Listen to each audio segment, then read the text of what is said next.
Commençons pas. Donc, cellule diploïde, on a 2N. Cellule diploïde, on a 2N égale 46 chromosomes. Dans les gamètes, on a 1N égale 23. On a divisé par 2. Oui, parce que ma fille, elle a ma bouille, elle a mes yeux. Elle a tout... Ouais. Oui, alors moi je suis plutôt, ouais, c'est vert, mais oui. Ah, elle est toute mignonne, hein, mais... Bref, elle a aussi mon caractère. Mais comme avec sa mère, on a des caractères plutôt forts, les deux en plus, donc elle ne pouvait pas avoir un caractère trop doux, sinon c'était compliqué. Je pense que ça aurait été compliqué. Donc, on a des paires de chromosomes à chaque fois, donc on est à 2n est égal 46, c'est bien ce qu'on a dit depuis le début. Quand on fait un karyotype complet, ben vous le voyez ici, on a 22 paires de ce qu'on appelle des autosomes et une paire de chromosomes sexuels. Ici, vous avez XX, là, XY. Donc c'est pas parce que les gènes des garçons sont plus forts, hein, parce que le Y finalement est tout petit. Mais c'est comme ça. C'est comme ça.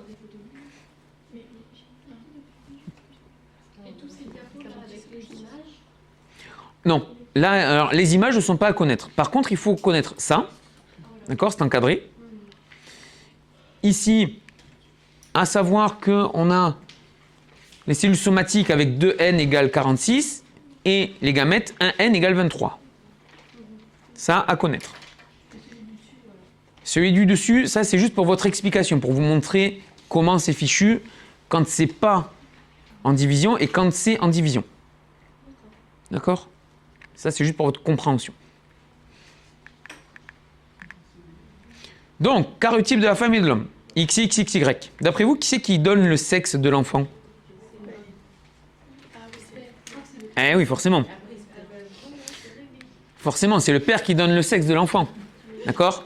Parce que lui, c'est soit X, soit Y pour les spermatozoïdes. Alors que la femme, c'est forcément X. D'accord?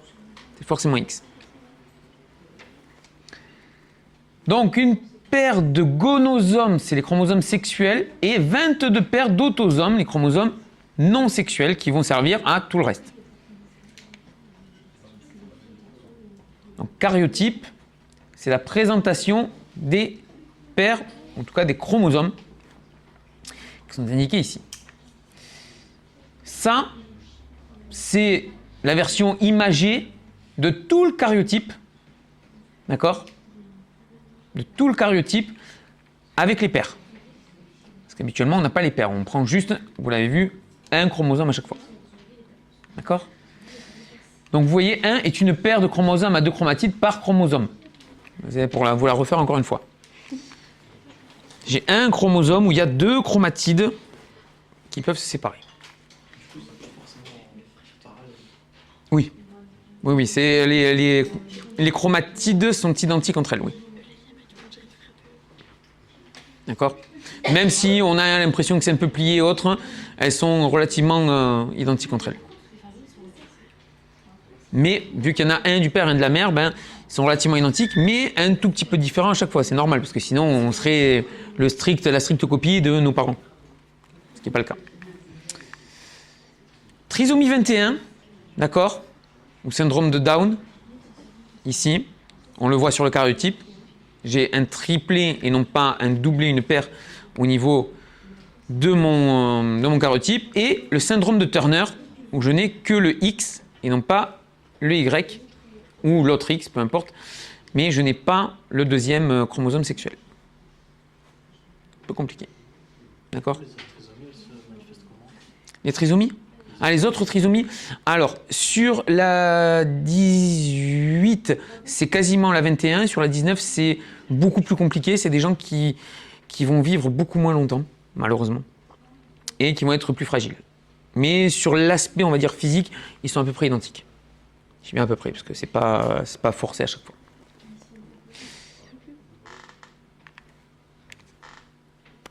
Dans notre ADN, nous avons des séquences bien précises que l'on appelle des gènes. Chaque gène va coder pour une protéine bien précise qui va servir à maintes et maintes choses dans la cellule. D'accord?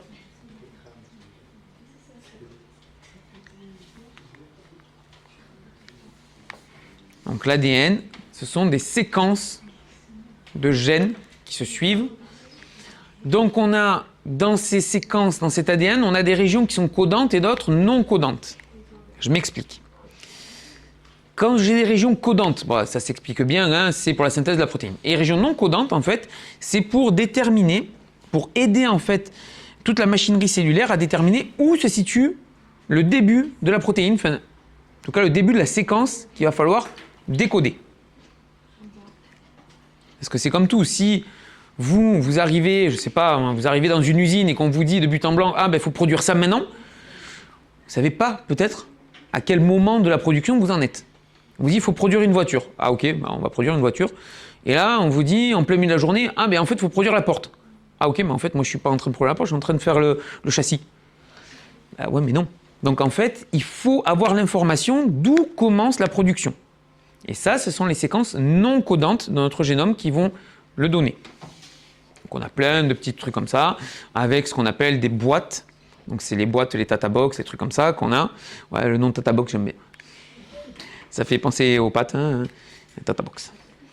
Mais ça fait partie des séquences, de ces fameuses séquences qui permettent de savoir à partir de quel moment je vais commencer à décoder plutôt mon génome. Le petit récap qui ira bien. D'accord, vous avez un petit récap avec une petite vidéo YouTube sur l'entièreté de votre cellule avec tous les éléments qu'on y a vus. Ok. Je vais vous mettre sur NetIPAREO le prochain, parce que là je ne vais pas attaquer les glucides. Ça je le laisserai vraiment pour Madame Balthazar la semaine prochaine, comme ça elle fera bioche. Les nucléotides, on les fera aussi dans la foulée. Donc, on va continuer la biocelle. À partir de maintenant, donc là, on a vu un peu tous les organites les uns à la suite des autres. Et surtout, on les a vus individuellement. Là, maintenant, on va regarder des phénomènes qui vont toucher toute la cellule dans sa globalité. D'accord? Donc, vous allez voir, on va regarder la mort cellulaire, la division cellulaire et la communication intercellulaire. Ça, c'est deux gros chapitres qui vont nous prendre pas mal de temps. Je ne sais pas où on en sera, parce qu'on est quand même déjà mi-octobre, et que finalement ça va arriver très très vite pour le reste. Il se peut qu'on ait, je regarderai, mais il se peut qu'on ait des heures de révision, des bonnes heures de révision, d'accord? Donc en fonction de notre état d'avancement, je regarderai et je calerai les CC après les heures de révision, comme je ne suis pas idiot. Ok? Pour qu'au moins vous ayez bossé, révisé, et après on fait le CC. Ce qui paraît logique. D'accord? Non, CC. Oui. De CC, il va vous rester, que je ne dise pas de bêtises, donc on a le prochain, ça en fera 2. Puis ensuite, vous aurez les glucides et mitochondrie, peroxysome et noyau. Donc ça fera 3.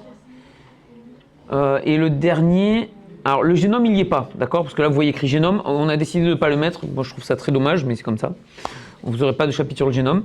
Donc vous aurez le tout dernier CC, si on arrive à le faire, avec les acides nucléiques et mort cellulaire, communication intercellulaire. Donc en biochimie, il reste acide nucléique et glucides. Et glucides, oui. Biochimie, il vous reste 2 chapitres et il vous reste encore à voir, même si on n'a pas fait le CC, 2 chapitres en biocell. Ça passe vite, d'accord? Ça passe vite. J'essaie de prendre le temps, d'accord? L'année dernière, c'est pour ça que je peux me permettre aussi de prendre beaucoup de temps. Parce que l'année dernière, on avait déjà, sur l'emploi du temps, il faut que je le regarde d'ailleurs, votre planning, sur l'emploi du temps, on avait toute la dernière semaine où c'était que de la biocell chimie. Et je ne sais plus si on vous a fait ça aussi maintenant. Je vérifie.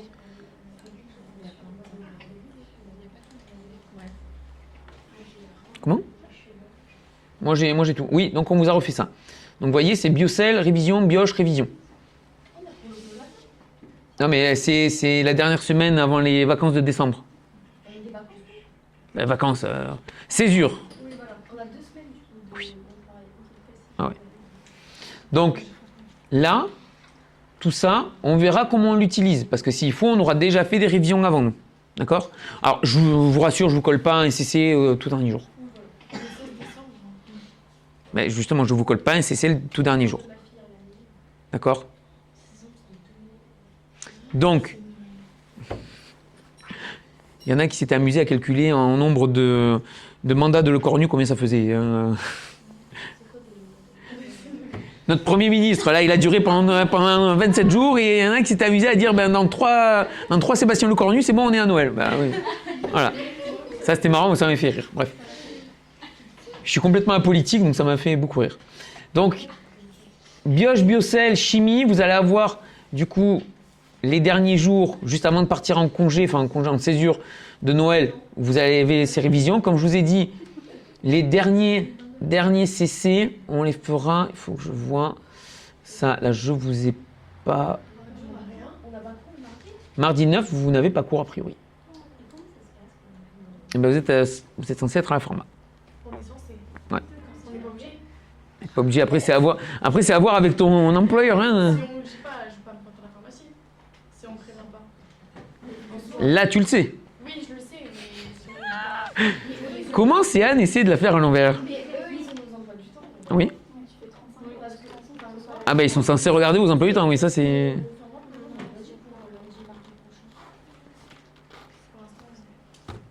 Après, vous avez plusieurs types d'employeurs, d'accord? Vous avez les employeurs qui regardent un peu tout, qui essaient de vous suivre, qui font ça correctement. Et il y en a d'autres qui s'en foutent.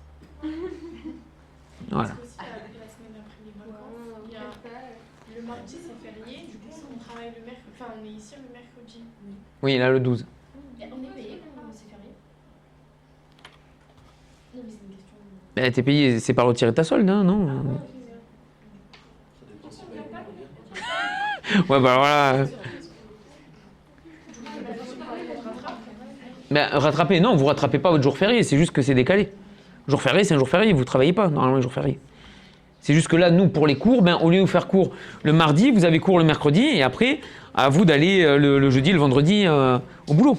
Ah, voilà, jeudi, vendredi, par contre. Ah oui, jeudi, vendredi, comme toutes les semaines, après, vous êtes au boulot. Enfin, au boulot à la pharma. Par exemple, imaginons, c'est le jour de pharmacie, c'était le mercredi. Mercredi, on est à l'école. Eh ben, du coup, ça se décale. Il faut compter que vous fassiez 35 heures au total. Donc, voilà. C'est juste que, ben, finalement, la pharmacie, c'est juste que la pharmacie, elle saute, point. Et puis, vous faites le reste en pharmacie, c'est tout. Enfin, elle saute pas vraiment. Oui, enfin, vous m'avez compris. Mais parce que si. Alors, vous n'allez pas la rattraper. C'est-à-dire qu'au lieu, voilà, au lieu de rattraper, ben oui, vous avez gagné votre mardi, là, du coup. Donc, du coup, on n'a qu'un seul jour de pharmacie. Ben, pas forcément. Non, mais moi, imaginons mercredi, on va mercredi à midi, normalement, c'est mercredi, samedi. Oui. Mais du coup, l'après-midi, elle va se monter en plus. Vous allez voir moins une demi-journée ou pas? Ah non, bah non, après, ils sont censés répercuter ça sur mercredi et jeudi. Donc après, c'est au titulaire de voir. Hein. Ah ouais. Eh ben, c'est des heures sup. Et s'il veut nous décaler 2 jours, faut aller. Ça, il va falloir voir avec eux. Mais ouais, normalement... Normalement, non. Après, tout dépend, tout se fait. J'ai envie de dire, c'est malheureux, mais tout se fait. Enfin, surtout quand on est apprenti. Voilà, moi j'étais parmi les sympas, je pense, d'employeurs, donc je peux pas vous dire.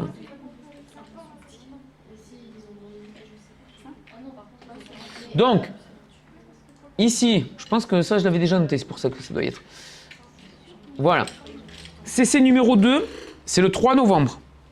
D'accord? Cytosquelette, jonction, le système endomembranaire, les glucides.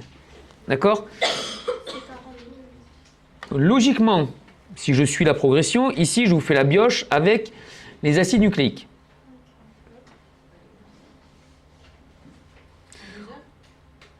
Un peu plus, là. Vous voyez, le mercredi, je vous fais aussi les acides nucléiques, parce qu'il ne faut quand même pas exagérer. Là, on a biocell. C'est les derniers morceaux. D'accord? Les tout derniers morceaux. Ici, 18 novembre, On va se mettre le CC3. D'accord? 18 novembre, CC3.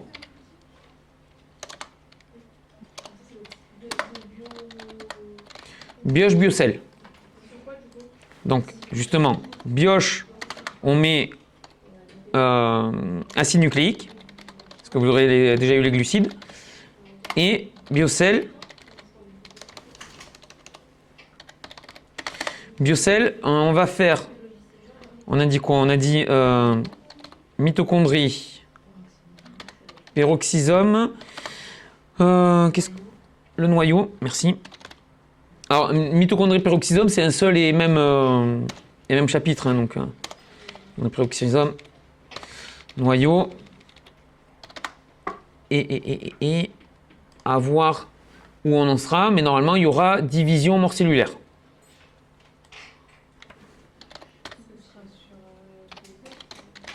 Comment? Ce sera plus de 15 minutes quand même. Ah oui, là, du coup, on prend 40 minutes à chaque fois. Hein. Oui, non, 15 minutes pour faire 2 CC, voilà. En même temps, c'est hors de question. non, je vous laisse bien. Donc là, CC numéro 3, d'accord?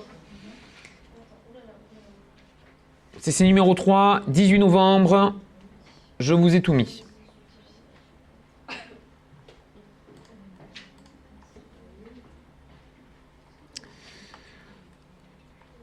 Qu'est-ce qu'on a après?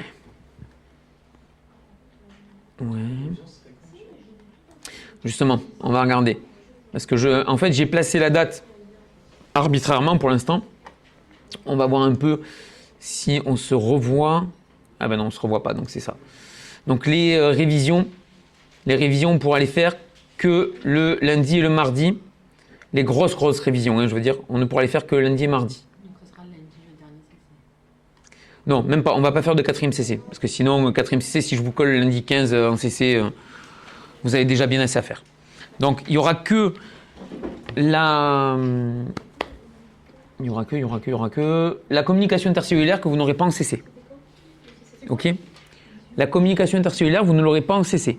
Parce qu'on n'aura pas la possibilité de le faire. Par contre, comme je l'avais fait pour le reste, on va essayer de réviser. D'accord? Là, par exemple, le lundi et le mardi, donc lundi 15 décembre et mardi 16 décembre, on révisera la com intercellulaire parce que c'est hors de question que vous plantiez si on le met à l'examen. D'accord? J'essaierai aussi de vous envoyer des exos avant ça pour que vous continuiez parce que sinon pendant 2 semaines vous n'allez pas faire de bioche du tout.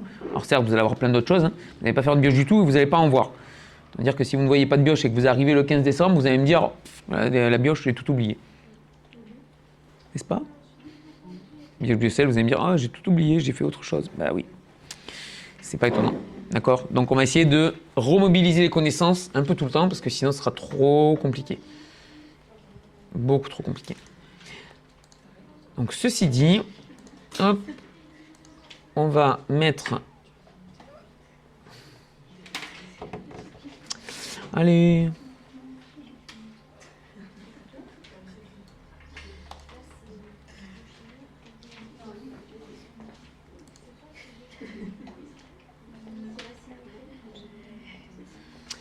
On va mettre aussi, hop, le dernier.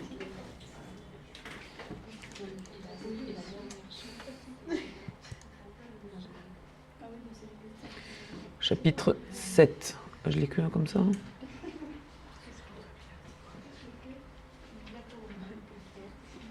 Ça serait bien que je lis autrement. Ah oui. Est-ce que j'ai...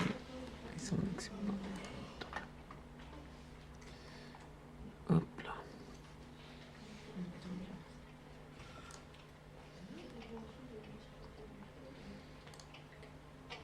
Ah, j'ai nommé la laissé.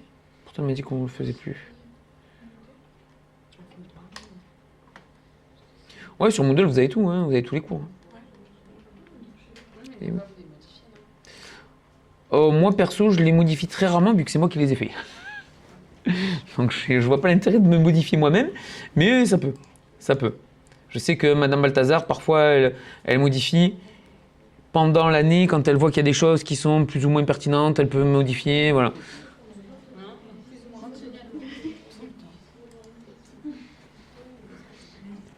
Et on râle pas, d'accord? Oui, il faut être critique en étant constructif.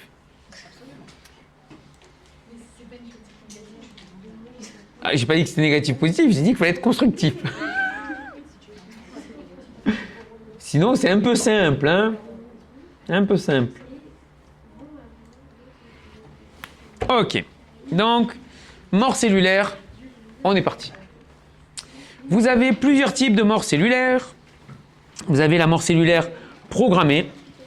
Tout va bien, vous arrivez au bout de votre vie. Les pompes funèbres sont là. C'est bien. Ouais, mais ils ont tout prévu, ça se fait en douceur. D'accord?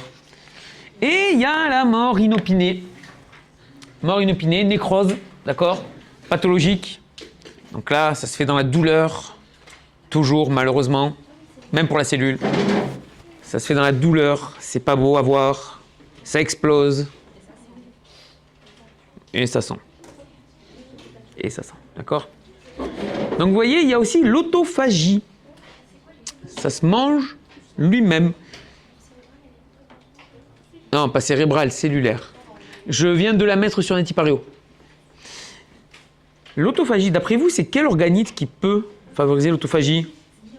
Le lysosome, ouais, qu'on a vu il n'y a pas longtemps. Le lysosome qui va favoriser l'autophagie, malheureusement. Donc vous comprenez bien qu'il nous faut quand même un certain équilibre entre mort cellulaire et régénération pour survivre, parce que si tout était équilibré, ben on ne serait pas bien, parce que ça veut dire que, mine de rien, beaucoup de cellules qui meurent. Qu'il nous en faut un tout petit peu plus, en tout cas jusqu'à un certain point de notre vie, il nous faut un tout petit peu plus de prolifération que de mort cellulaire. Jusqu'à quand, d'après vous? Jusqu'à la fin de la croissance. Ah, mais ça veut dire quand, ça, la fin de la croissance? À partir de quand on finit de grandir et c'est quoi la croissance? Je pose des questions métaphysiques. Quand on veut. Ah, ben. Ah, quand on meurt. Oui, parce qu'il y a certains, je crois, des oreilles qui sont 18 ans, etc. Oui. Des trucs comme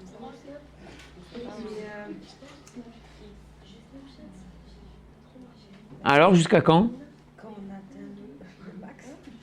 Le max, c'est... Uniquement quand on passe la mer. Ouais, jusqu'à que la coupe. C'est pas partout. Alors, hors pathologie, hein, bien sûr, parce que C'est sinon... pas partout pareil. C'est pas partout pareil, c'est-à-dire...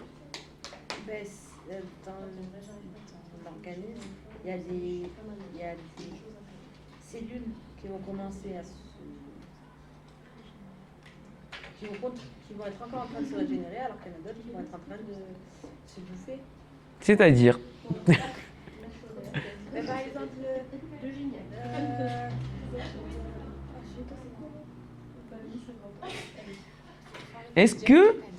Est-ce que le squelette, d'après vous, il tient toute la vie? Non, vous avez dit que ça se régénérait tous les 10 ans. Ça se régénère tous les 10 ans. Donc déjà, il y a un premier état d'équilibre qui est perturbé. D'accord? Pourquoi il est perturbé?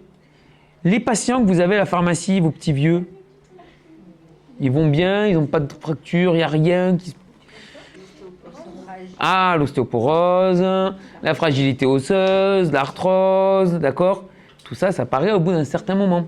Parce qu'il y a un déséquilibre. Il y a un déséquilibre. Là, je la retraite.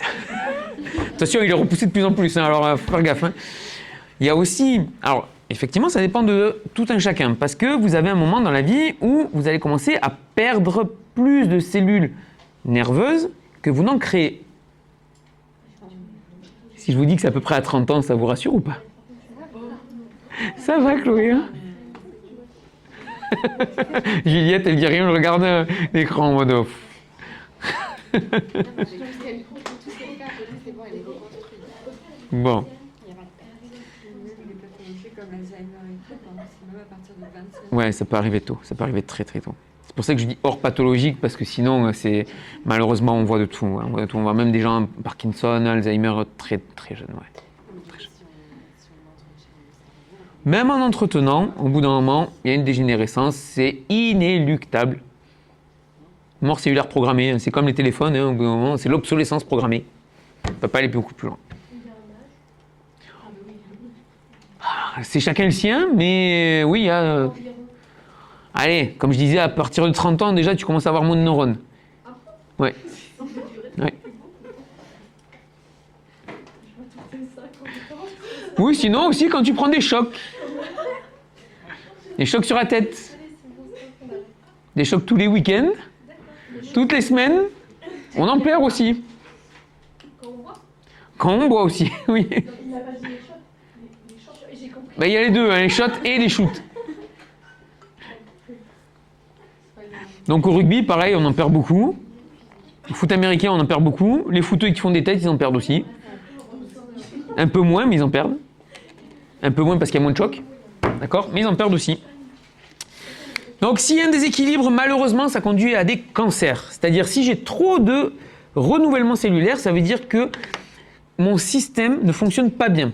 Je commence à proliférer, et en fait, le phénomène s'emballe jusqu'à atteindre un point de non-retour où la cellule va devenir immortelle.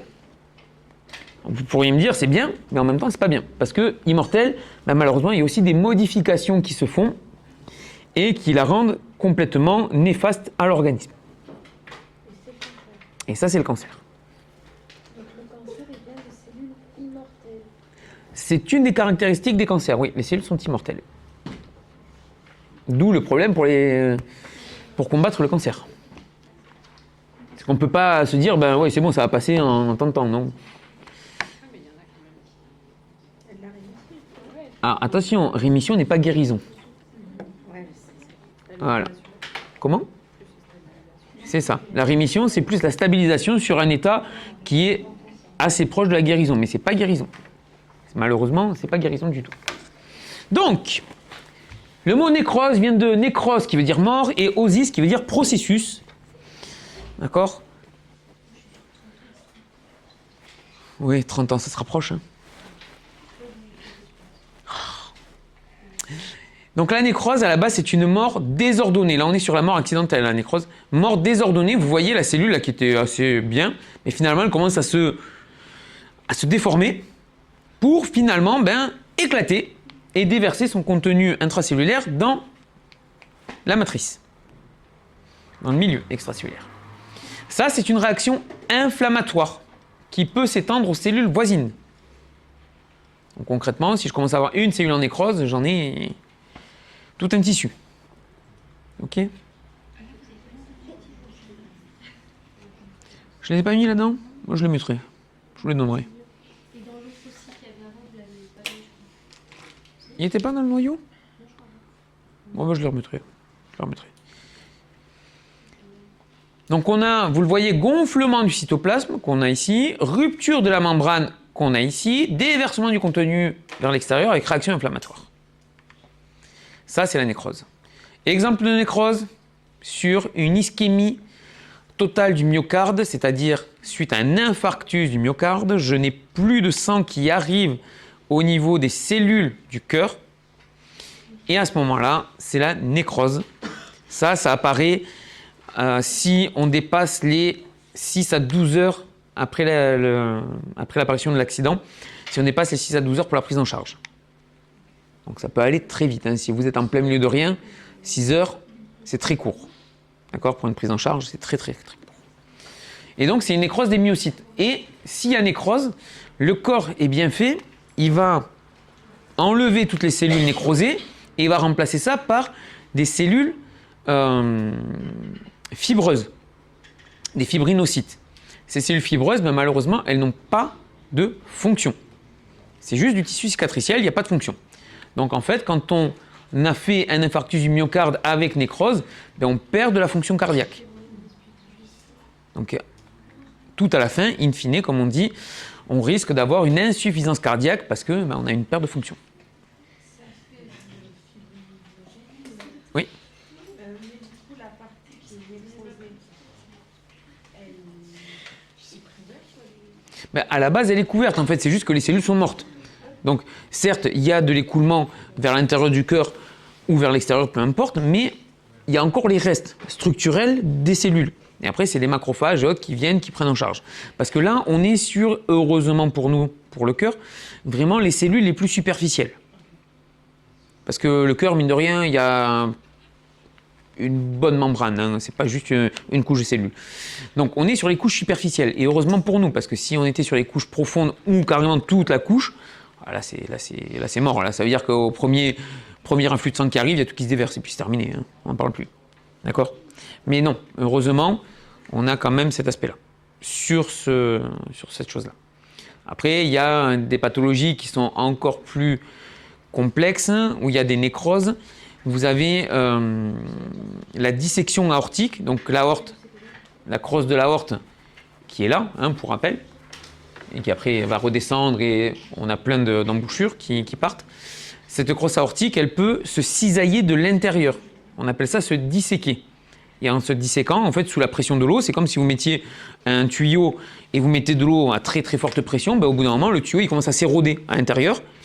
Sauf que là, ben, on parle de cellules, donc en fait, les cellules commencent à nécroser, et alors là, premier jet, il y a tout qui pète. Hein, parce que là, la pression, elle est énorme au départ de l'aorte. Donc il y a tout qui pète, et là, c'est la mort assurée. Ouais.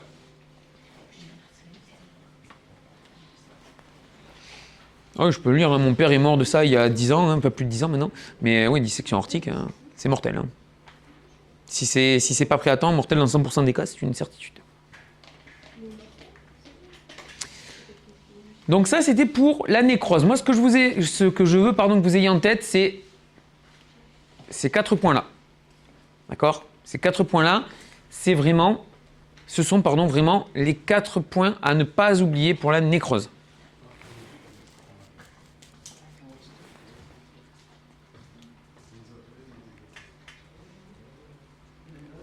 Et c'est toujours une mort accidentelle pathologique. Alors pathologique ou accidentelle. Il y a les deux. Ok. Donc c'est 4 points à connaître impérativement.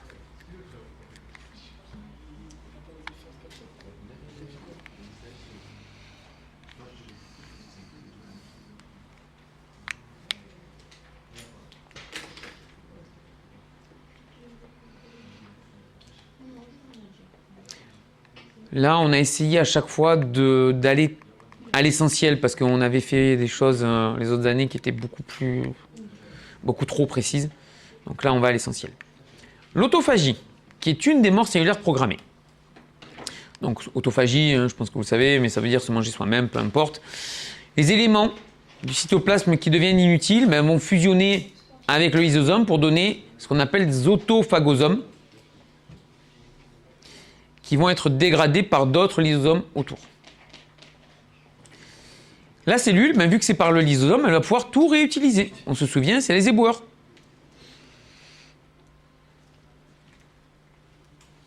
Ok? Donc si c'est pris en charge par les lysosomes, pas de souci. Ça suit le flux qu'on avait déjà vu dans le système endomembranaire. Il n'y a aucun problème à ce niveau-là. D'accord? C'est normal, c'est même pas la cellule pour le coup qui est morte encore, c'est juste un des processus qui peut se passer à l'intérieur de la cellule lors de l'apoptose. On verra après. Donc l'autophagie, c'est tout ce qui est inutile ou qui est devenu inutile parce que à force d'utilisation, on a forcément des protéines qui commencent à être moins rigides, qui commencent à ne plus vouloir se dimériser correctement. Voilà, c'est des choses comme ça. Ça va être englobé dans une vésicule qui va fusionner avec un lysosome pour donner un autophagosome. Et là, c'est parti pour réutiliser. Je répète. Donc, les éléments qui sont anciens de la cellule vont être encapsulés dans une vésicule. Cette vésicule va fusionner avec un lysosome que l'on va appeler à ce moment-là un autophagosome. Comment? Je n'ai pas compris. Donc je répète, les éléments qui ne sont plus utilisés vont être encapsulés dans une vésicule qui va fusionner avec un lysosome. Fusionner avec un lysosome pour donner un autophagosome. Pour donner un autophagosome. La cellule pourra alors réutiliser les éléments produits.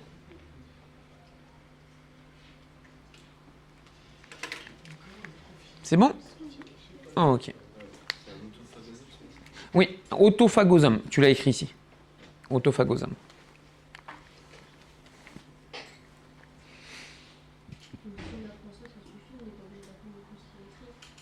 Bah, au final, ce que je viens de dire, ça correspond au schéma ou à ce qui vient d'être écrit, oui.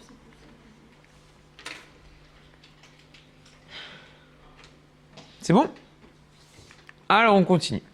Donc, exemple de dysfonctionnement de l'autophagie, vous l'avez dans la maladie de Parkinson, la maladie d'Alzheimer, peu importe, ce n'est jamais à connaître. D'accord? C'est juste pour votre culture professionnelle, mais c'est pas à connaître. Par contre, à connaître l'apoptose. Donc, vous voyez, on a choisi, c'est les médecins d'un certain temps qui ont choisi un mot assez sympa pour définir l'apoptose, parce que ça veut dire chute des feuilles en grec.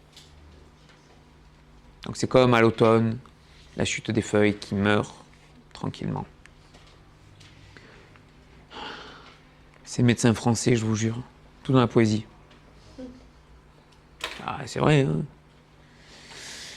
Donc ça concerne, heureusement pour nous, des cellules isolées. Il n'y a pas de réaction inflammatoire à ce moment-là et c'est déclenché par des signaux intra- ou extracellulaires que nous allons voir juste après.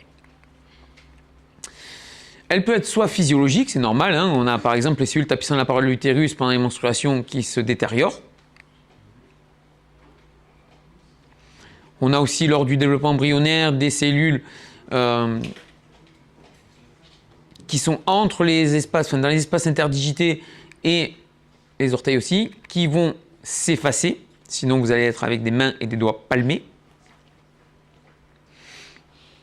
Alors ça arrive, hein, malheureusement, on a des défaillances parfois à ce niveau-là, ce qui fait que vous avez des gens qui ont des doigts qui sont accolés.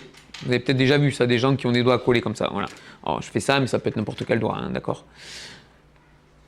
Et ça, c'est un des défauts de l'apoptose à ce moment-là. Comment? Non, là pour le coup, c'est pas l'arthrose. Quand tu as vraiment des doigts collés, mais je dis collés qui ont fusionné, hein, c'est-à-dire c'est même pas juste, ils peuvent plus bouger, ils ont fusionné, là c'est dû à ça. Après, si parmi vous, il y en a qui ont les orteils palmés, parce qu'il y en a, hein, ça pour le coup, il y en a beaucoup. Des gens qui ont des orteils palmés, alors attention, la palme, vous n'avez pas des palmes de canard, hein, d'accord? Mais il y en a des gens qui ont les orteils palmés, c'est dû à ça, c'est dû au fait qu'il y ait eu un petit souci sur l'apoptose de ces cellules-là. C'est pas grave en soi. D'accord? Pas grave du tout en soi. Ça peut même se retirer si vraiment c'est disgracieux, parce que c'est des cellules qui n'ont aucune fonction. C'est juste des restes de notre vie, notre ancienne vie animale, il y a très longtemps. En pathologique, ça peut être en réponse à des anomalies du cycle cellulaire. Donc vous voyez les lésions ADN dues à des radiations, à des cytotoxiques, à la présence de drogue ou la privation de facteurs de croissance. Radiation et cytotoxiques, ce sont deux utilisations des thérapeutiques anticancéreuses. D'accord? On va faire exprès de balancer des rayonnements sur les cellules cancéreuses pour essayer de les faire entrer en apoptose. Ce qui n'est pas gagné. D'accord? Mais on essaie de les bombarder pour vraiment les brûler et les faire entrer en apoptose. Alors attention, quand je dis brûler, c'est pas rien, hein, c'est-à-dire que les infrarouges, ça brûle. Ok? Quand vous sentez que le soleil réchauffe votre peau, c'est en fait les infrarouges qui arrivent sur votre peau et qui finalement chauffent. D'accord? Eux, ils sont chauds, c'est ce qu'on utilise aussi dans les micro-ondes. Ok? Les cytotoxiques, on a déjà vu quelques-uns. Dans les plantes, qu'est-ce que je vous avais cité? souvenez pas? C'en est un aussi qui est en rupture depuis un moment maintenant. Le colchimax, la colchicine, avec les 20K alcaloïdes. D'accord? Ça fait partie des cytotoxiques. Vous avez aussi l'IF, parce que je reprends la même diapo, l'IF, Taxus baccata, qui porte aussi des cytotoxiques, avec les taxanes. En chimio, bien évidemment, en présence de drogue, c'est fait exprès aussi. Alors, le problème, c'est que autant les radiations, on peut les faire de façon très très ciblée, les cytotoxiques, c'est un peu plus complexe, et la chimiothérapie, encore plus complexe, parce qu'on peut aller taper toutes les cellules du corps.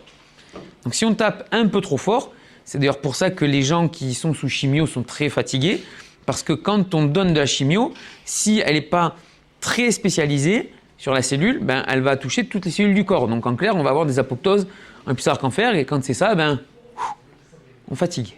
D'accord? Comment? Oui. Alors après, il y a ciblé et ciblé. On a des vraies thérapies ciblées qui n'attaquent que les cellules cancéreuses, mais c'est pas de la chimiothérapie. À ce moment-là, on fait vraiment ce qu'on appelle la thérapie ciblée, c'est encore un autre nom. Mais en chimiothérapie, oui, tu vas toucher toutes les cellules, et là, voilà, c'est...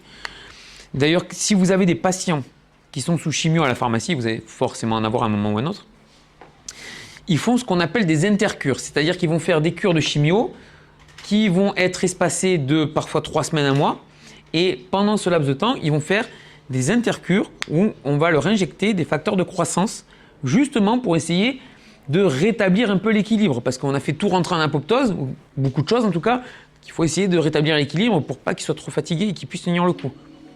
C'est dur, hein. Ça peut être très dur pour ces patients-là. Ok. Ouais, je m'arrête là sur cette diapo de l'apoptose, on fera plus tard. Vous avez quoi là, Madame Lebourg encore? Ah oui, Madame Altazar, c'est vrai. Madame Altazar. Vous en avez tout là en chimie. Ah, vous avez peut-être le CC là aujourd'hui, non? C'est pas ça? C'est bien prochain.